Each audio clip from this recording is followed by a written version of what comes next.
Hi guys, ayan si Inday, nakawala na naman siya. Na-miss ko maglaro sa game center guys kasi dati talaga mahilig ako maglaro diyan. Lalo na yung basketball. Hindi ko pa na-upload. So sa susunod naman guys, ito muna kasi natuwa talaga ako sa ko kasi syempre may pasok yung aking hobby. Lang ako, dinaan niya lang ako dun sa sakayan ng jeep. So ako na bumiyahe. Minsan lang naman ako lumabas guys. Pag lalabas naman ako, syempre kailangan din nating mag-enjoy. 'Di ba hindi lang tayo puro Facebook, hindi lang puro sa bahay. Kailangan din naman na maibang surrounding, 'di ba? Para naman ma-refresh naman ang ating mind. Ayan. Hindi ko alam kung tama yung ginagawa ko. Kasi guys, talagang gusto-gusto ko maglaro sa ganyan ang hinahanap ko yung isa, makarami ka ng ng mga tickets ba? Eh wala sila doon. Yan na lang, tapos yung basketball, tapos yung isa, yung itatlo yung laro ko diyan, hindi ko na lang nakuha ng video.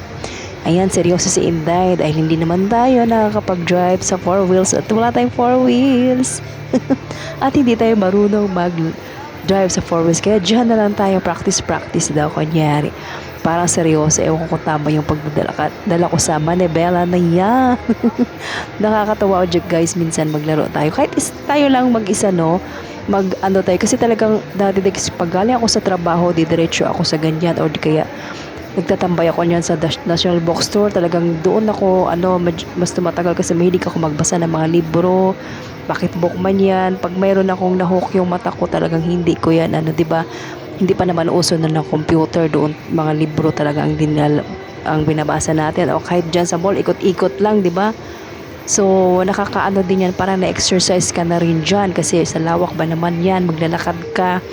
After nyan, ang layo-layo pa ng at aabangan mo ng jeep kasi mayroong van dyan. So tumawid na lang ako sa kabila, pero okay naman, masaya naman. Nakailang oras din naman akong paikot-ikot dyan. Ayan, ang saya-saya ni Inday, parang feeling bata.